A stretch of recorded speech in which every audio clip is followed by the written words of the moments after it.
Козарите од регионот разочарани, од кози таир не виделе, а пари за живот од козарството не искарале.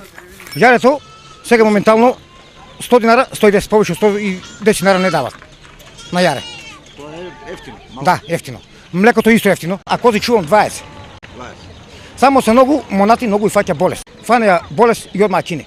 Годишно источниот регион произведува околу 4,6 милиони литри козјо млеко кое завршува главно во млекарниците, но по цена многу пониска од онаа на кравиото и овчото, се жалат козарите. Малко е тоа 19 динара, ама нема кај. Млекото е многу ефтино, ти кажам. Луѓето плаќаат редовно, нема таков проблем ништо, само што цената е многу мала. Токму и поради ова дел од сточарите козите сакаат да ги заменат со овци.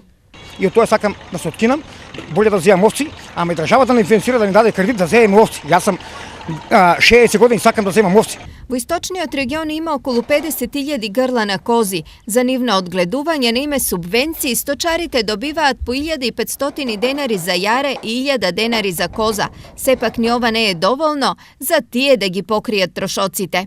Исклучок се оние сточари кои чуваат кози од сортата алпинки. Тие се поиздржливи, а даваат и до 2 пати повеќе млеко од домашните сорти на кози.